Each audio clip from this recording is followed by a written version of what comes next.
सभी छात्र छात्राओं को मेरा नमस्कार। मैं धर्मवीर मीणा, सहायक आचार्य इतिहास, राजकीय महाविद्यालय बूंदी, आप सभी विद्यार्थियों का ऑनलाइन कक्षा अध्यापन में स्वागत करता हूं। कोटा विश्वविद्यालय कोटा के द्वारा घोषित पाठ्यक्रम में इतिहास विषय में 7th पेपर है historical application of tourism with special reference to Rajasthan, अर्थात राजस्थान के संदर्भ में पर्यटन में अनुप्रयोग। यह आपका 7th पेपर है जिसमें कि 70 अंक का लिखित परीक्षा कोटा विश्वविद्यालय कोटा द्वारा जो टाइम टेबल होता है उसमें 70 अंक की आपकी लिखित परीक्षा होती है और 30 अंक प्रायोगिक परीक्षा के माध्यम से महाविद्यालय से भेजे जाते हैं। तो आज का हमारा जो व्याख्यान है वह टूरिज्म के ऊपर है। टूरिज्म क्या है, इसकी परिभाषाएं क्या हो सकती हैं, उसके बारे में हम अध्ययन करेंगे। वैसे आप सभी विद्यार्थियों को पता है कि टूरिज्म शब्द का अर्थ आप सभी समझते भी हैं, फिर भी इसको अपन किस प्रकार से परिभाषित कर सकते हैं। पर्यटन को प्रारंभ में एक विशिष्ट प्रकार के खेल अथवा मनोरंजन के रूप में माना जाता रहा है। यूरोप और भारत में तो शिक्षा के लिए भी पर्यटन करना आवश्यक माना जाता था। पर्यटन का उचित विचार एवं तत्व, इससे संबंधित सैद्धांतिक एवं प्रसिद्ध ढांचे या स्वरूप का ज्ञान करवाने के लिए आवश्यक है। पर्यटन के बारे में एक मान्यता इसके वर्तमान एवं भावी स्वरूप एवं महत्व की और स्वतः ही इंगित करती है। इस मान्यता के अनुसार पर्यटन वह सुनहरा रथ है जिस पर सवारी कर कोई भी देश विदेशी मुद्रा का खजाना प्राप्त कर सकता है।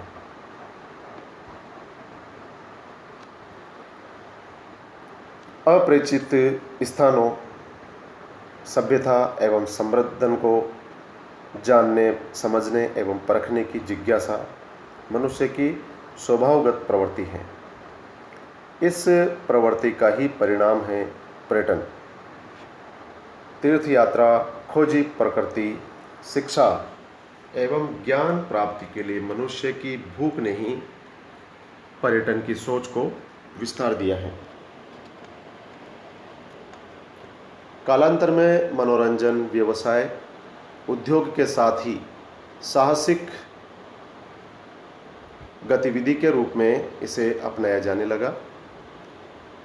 आज पर्यटन सामाजिक प्रतिष्ठा का विषय बन गया है और शारीरिक तथा मानसिक स्वास्थ्य के लिए भी बेहद ज़रूरी समझा जाने लगा है।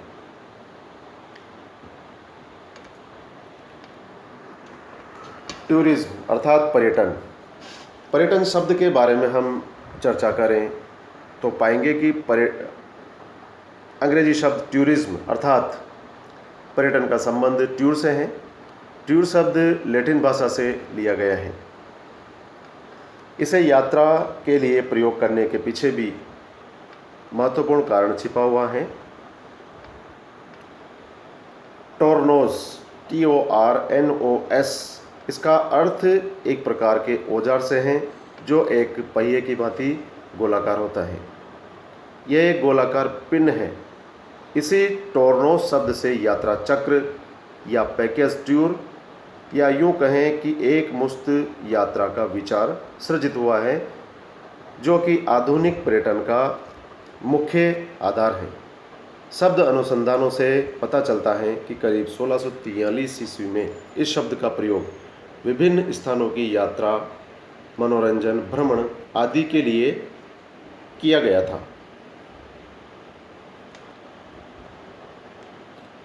यहाँ यह बात भी अत्यंत रोचक है कि ट्यूर एक हिब्रू शब्द है, जो कि हिब्रू शब्द TORAH टोरा से लिया गया है। इसका अर्थ है अध्ययन या खोज।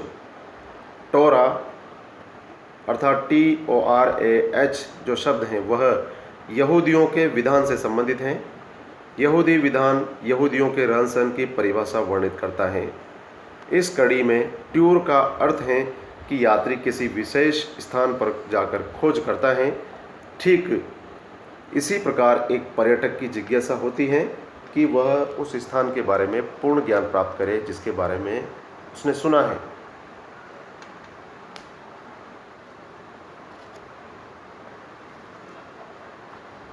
पर्यटन मानव जीवन परंपरा का आरंभ से ही एक हिस्सा रहा है।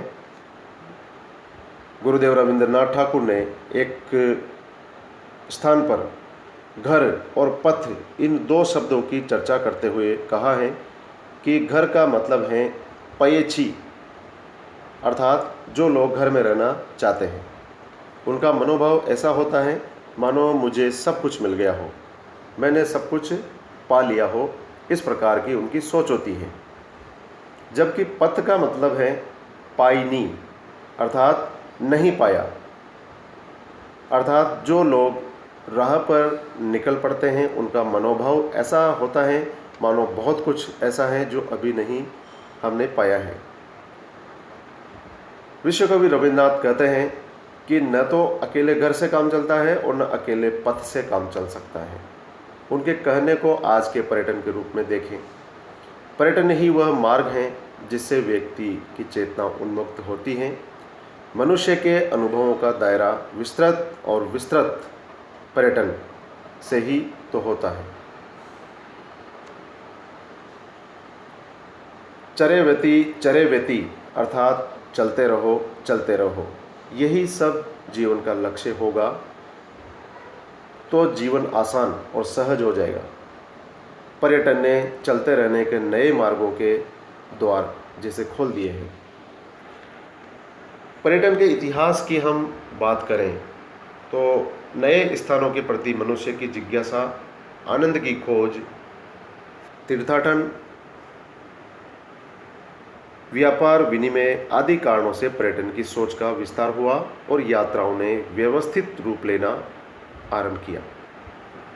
इतिहास की बात करें तो इस बात से इनकार नहीं किया जा सकता है कि यूरोप में पर्यटन की व्यवस्थित सोच ने सबसे पहले जन्म लिया। पश्चिम में मिस्र और रोमन साम्राज्य के साथ ही फारसी एवं यूनानी साम्राज्य में पहल यात्रा संबंधी अधिसंरचना विकसित की गई। भारत में तीर्थाटन से देशाटन की सोच का विस्तार हुआ। हिंदू धर्म के चार धाम चारों अलग अलग दिशाओं में होना, बुद्ध के संदेश का गांव-गांव में प्रचार प्रसार, आदि शंकराचार्य की देश के विभिन्न भागों की यात्राएं आदि पर्यटन का शानदार इतिहास ही है। आदि मानव ने प्रारंभ में भूख, आवास और अन्य ज़रूरतों के लिए यात्रा करता था। फिर धीरे धीरे धर्म, युद्ध, नए स्थानों के अन्वेषण आदि की आकांक्षा एवं व्यापार के उद्देश्य से यात्रा की जाने लगी। मध्य युग तक आते आते तीर्थाटन ने पर्यटन का रूप लेना आरंभ कर दिया। मोहनजोदड़ो व हड़प्पा की खुदाई में बहुत सी ऐसी वस्तुएं प्राप्त हुई है जिनसे यह अनुमान लगाया जा सकता है कि उस सभ्यता में भी लोग व्यापार तथा वाणिज्य के माध्यम से दूसरे देशों की यात्रा पर निकला करते थे। सिंधु घाटी की सभ्यता के अवशेषों में कुछ ऐसी वस्तुएं प्राप्त हुई है जिनसे उस समय की यात्राओं का पता चलता है। सिंधु घाटी सभ्यता की बहुत सी वस्तुएं विदेशों में पाई गई हैं। सुमेरिया में हाल के वर्षों में कुछ ऐसी मुद्राएं मिली हैं जिनसे यह पता चलता है कि वहां से सिंधु घाटी का वास्तविक संबंध था और वहां के निवासियों से उनके व्यापारिक संबंध भी थे। दुनिया भर के यात्रा एवं भ्रमण के मिले वृत्तांत पर्यटन के इतिहास की ही गाथाएं हैं।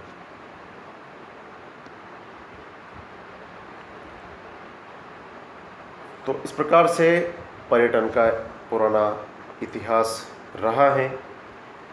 सिंधु घाटी सभ्यता से बहुत से हमें ऐसे अवशेष प्राप्त हुए हैं जिनसे हम यह अनुमान लगा सकते हैं कि यहाँ के निवासियों की अन्य स्थानों पर भी इनका आना जाना था। उनमें घूमने फिरने की मनोवृत्ति थी, व्यापार की मनोवृत्ति थी।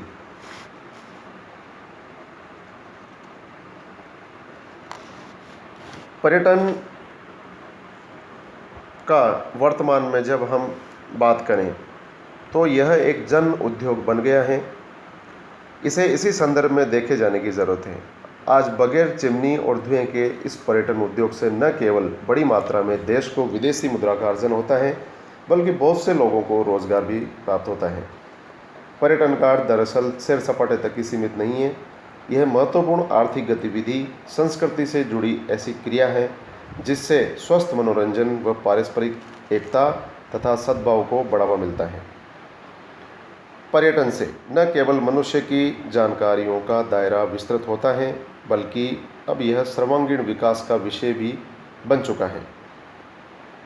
पर्यटन अब हमारे जीवन से इतना कुछ जुड़ गया है कि हर आदमी आम और ख़ास के लिए यह शब्द परिचित है। प्रतिदिन समाचार पत्रों, इलेक्ट्रॉनिक मीडिया आदि संचार माध्यमों में पर्यटन से संबंध समाचार, विशेष सामग्री या फिर विज्ञापन के अंतर्गत किसी उत्पाद की विक्रय प्रोत्साहन योजना के उपहार के रूप में पर्यटन स्थल की सैर के बारे में प्रचार अब एक आम बात हो चुकी है। किसी नए स्थान पर जाना, वहाँ के बारे में जिज्ञासा सहज प्रवृत्ति है। मनुष्य की यह सदैव जिज्ञासा रहती है कि वह उस स्थान विशेष के बारे में पूर्ण ज्ञान प्राप्त करें जिसके बारे में उसने सुना या पढ़ा है। स्थान विशेष पर व्यापार एवं रोजगार की संभावनाओं के बारे में जानकारी, स्वास्थ्य, शिक्षा, अध्यात्म, पर्यावरण एवं मनोरंजन से संबंधित पूर्ण जानकारी की लालसा ने ही पर्यटन की सोच को जन्म दिया है। पर्यटन की परिभाषा की हम बात करें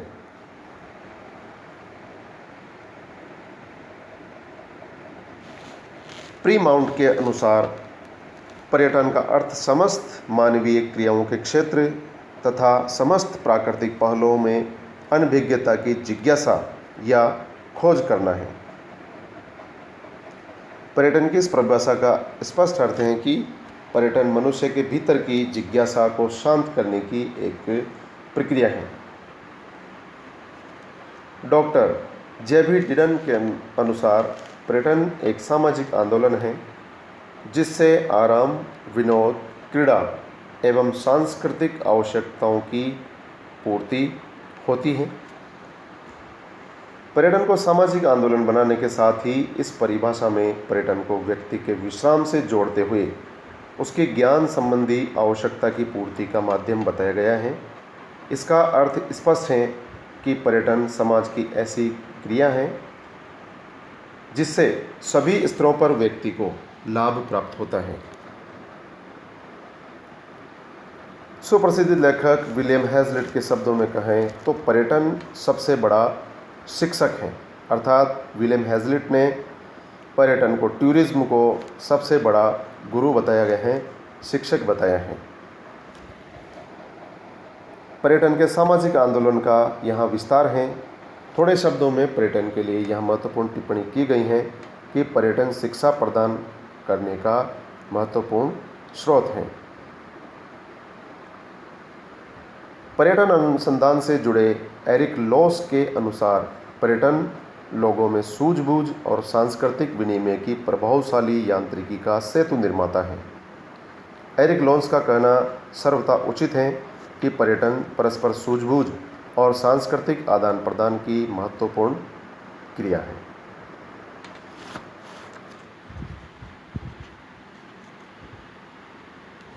आगे हम विश्व पर्यटन संगठन WTO के अनुसार पर्यटन की परिभाषा की बात करें तो व्यक्तियों की सावकाश, कारोबार या अन्य प्रयोजनों के लिए निरंतर 1 वर्ष से कम अवधि के लिए उनके सामान्य परिवेश से अलग किसी स्थान की यात्रा करने या ठहरने से संबंधित कार्यकलाप के रूप में परिभाषित किया है।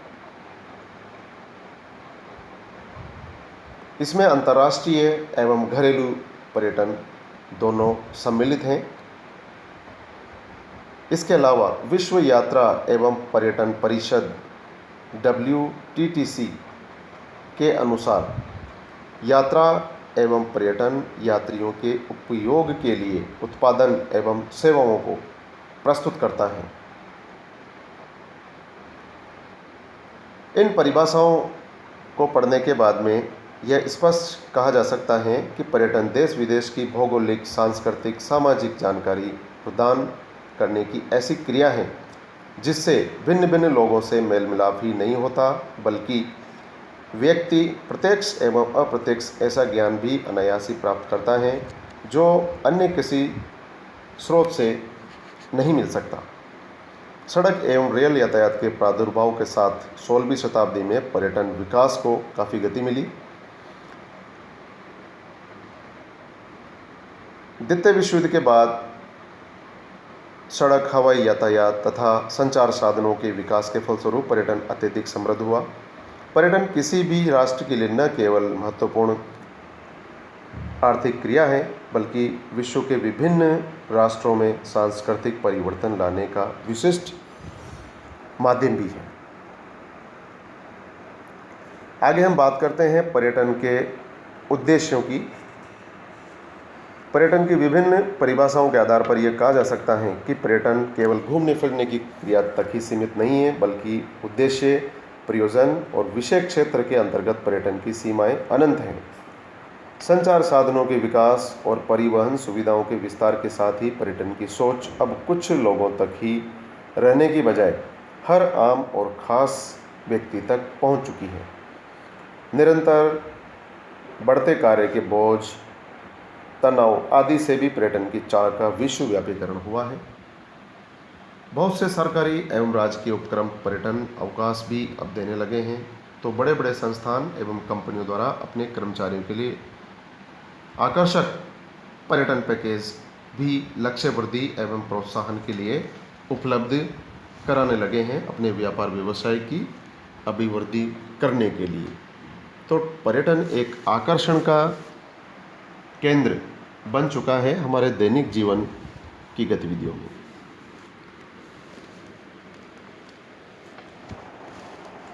उद्देश्य की हम बात करें तो पहला है विश्राम तथा थकान से राहत,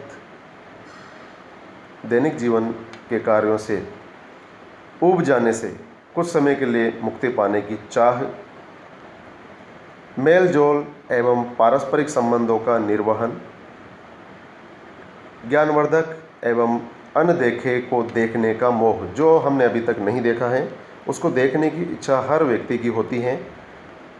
इस इच्छा की पूर्ति के लिए भी पर्यटन एक आवश्यक अंग बन गया है दैनिक जीवन का। इसके अलावा स्वास्थ्य वर्धन के लिए भी पर्यटन किया जाता है।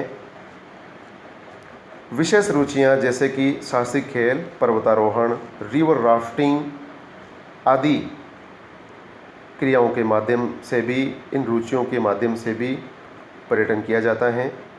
इसके अलावा अवकाश का उपभोग, छुट्टियों का आनंद लेने के लिए भी पर्यटन किया जाता है।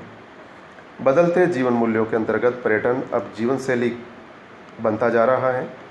पर्यटन में रुचि से निरंतर बढ़ती पर्यटकों की संख्या ने पर्यटन व्यवसाय के भी मानो पंख लगा दिए हैं। अन्य उद्योगों की तरह पर्यटन भी एक उद्योग की भांति राष्ट्रों की अर्थव्यवस्था में अपना महत्वपूर्ण योगदान देने लगा है। तो इस प्रकार से आज के इस व्याख्यान के माध्यम से हमने पर्यटन का अर्थ एवं इसकी परिभाषा के बारे में अध्ययन किया। पर्यटन के इतिहास के बारे में थोड़ी बहुत जानकारी प्राप्त करी और पर्यटन वर्तमान में किस तरीके से अर्थव्यवस्था के लिए भी एक आवश्यक अंग बन गया है, इसकी महत्ता को समझा। नेक्स्ट अध्याय में हम पर्यटन से संबंधित और भी विस्तार से बात करेंगे। धन्यवाद।